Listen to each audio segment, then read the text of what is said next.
Are चक्रवर्ती उर्फ हेमा मालिनी भारतीय film industry की एक बेहतरीन अदाकारा हैं। वर्तमान में हेमा मालिनी मथुरा से भारतीय जनता पार्टी की लोकसभा सांसद हैं। प्रसिद्ध अभिनेत्री और नृत्यांगना हेमा मालिनी बॉलीवुड की उन गिनी चुनी अभिनेत्रियों में शामिल हैं जिनमें सौंदर्य और अभिनय का अनूठा संगम देखने को मिलता है। लगभग 4 दशक के करियर में उन्होंने कई सुपरहिट फिल्मों में काम किया।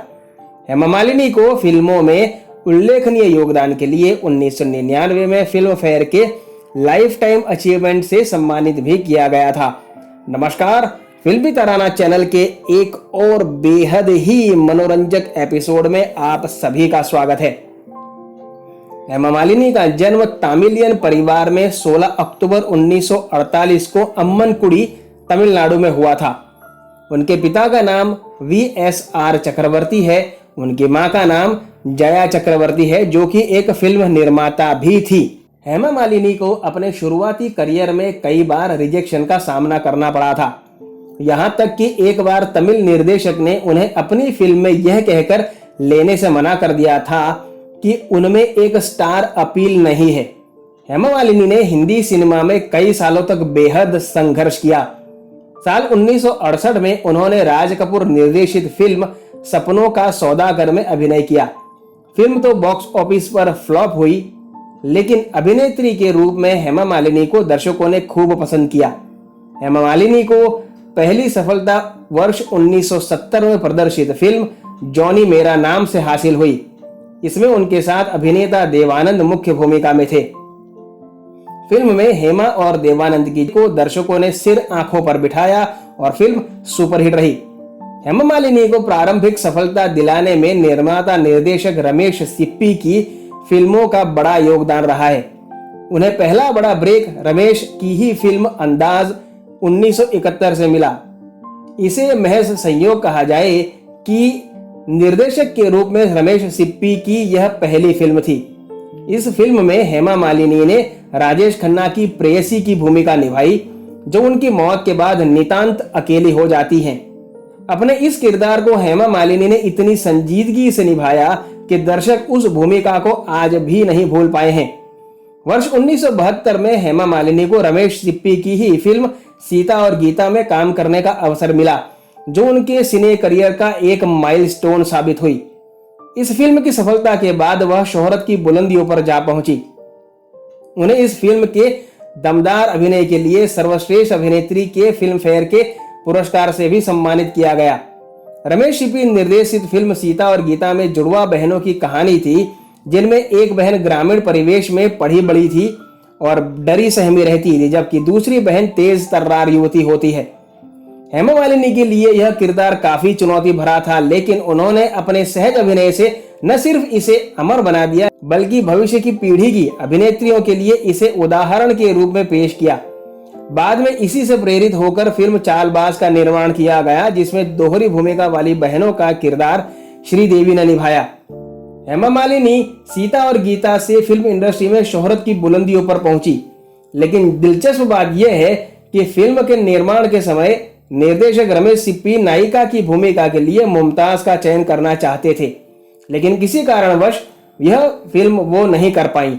इसके बाद हेमा मालिनी को इस फिल्म में काम करने का अवसर मिला।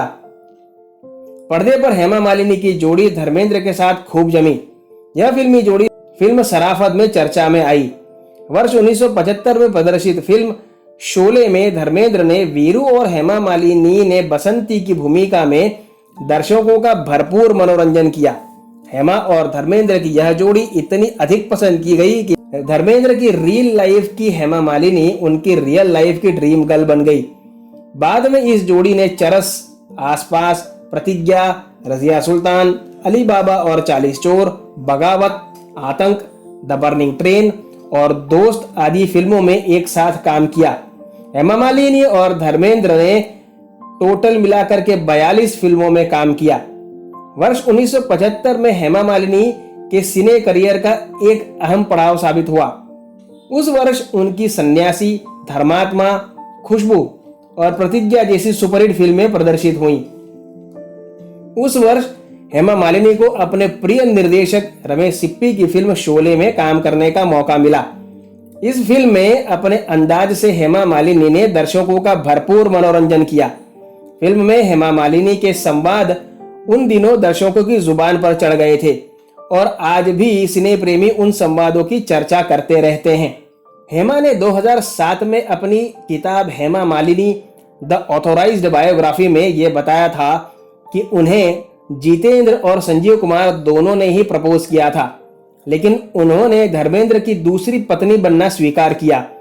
हेमा ने माना भी है कि वो हमेशा से यही चाहती थी कि उनकी शादी सिर्फ उससे हो जिसे वो प्यार करती हो, लेकिन ये प्यार उन्हें शादीशुदा धर्मेंद्र से होगा ये उन्होंने नहीं सोचा था। वास्तव में इनकी शादी की कहानी किसी बॉलीवुड की फिल्म की कहानी से कम नहीं थी। हेमा के पिता धर्मेंद्र के साथ शादी से खिलाफ थे और इस कारण जब तक वो जीवित थे हेमा की शादी नहीं हो सकी। संजीव कुमार उस समय अपने करियर के शीर्ष पर थे और वो हेमा को न केवल पसंद करते थे बल्कि उनके साथ सेटल भी होना चाहते थे। वहीं जितेंद्र पर परिवार की तरफ से शादी का दबाव था। उनका और हेमा का परिवार चाहता था कि वो दोनों शादी कर लें, जबकि हेमा और जितेंद्र एक दूसरे को अच्छा दोस्त ही समझते थे। जितेंद्र परिवार के दबाव के कारण ये बात मान गए और उन्होंने हेमा से शादी को हाँ कर दिया। दोनों परिवारों ने शादी के कार्यक्रम तय कर लिए, शहर जाकर शादी की तैयारी भी करने लगे। धर्मेंद्र को जब ये बात पता चली तो वो वहां पहुंच गए और उन्होंने फिल्मी अंदाज में शादी रुकवा दी। वास्तव में हेमा ने तब सबके सामने ये मान लिया था कि वो धर्मेंद्र से ही प्यार करती हैं और उनसे ही शादी करेंगी। हेमा को धर्मेंद्र से शादी करने के लिए अपना धर्म बदलना पड़ा था। इसका कारण ये था कि धर्मेंद्र पहले से शादीशुदा थे और हिंदू विवाह अधिनियम के तहत वो पहली पत्नी को तलाक दिए बिना दूसरी शादी नहीं कर सकते थे और धर्मेंद्र की पहली पत्नी ने उन्हें तलाक देने से इनकार कर दिया था।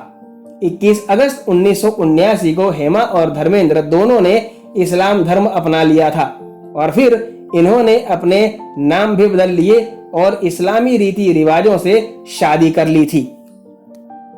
हेमा मालिनी अभी 74 साल के हैं, अपनी दोनों बेटियों की शादी कर चुकी हैं और अभी ज्यादातर जीवन अकेले ही गुजारती हैं, क्योंकि अब धर्मेंद्र का आना जाना कुछ खास रहा नहीं उनकी अपनी सेहत के चलते। हेमा मालिनी मथुरा से सांसद हैं और ज्यादातर समय सोशल एक्टिविटी में ही बिताती हैं, लेकिन अभी का जीवन उनका अकेलेपन में ही कट रहा है। कैसा लगा आपको हेमा मालिनी के निजी जीवन के बारे में जानकर हमें कमेंट बॉक्स में जरूर बताइएगा और ऐसी ही अनकही अनसुनी रोचक जानकारी पाने के लिए सब्सक्राइब कीजिए फिल्मी तराना चैनल को। आपसे मुलाकात होगी जल्द, तब तक अपना ख्याल रखें। धन्यवाद।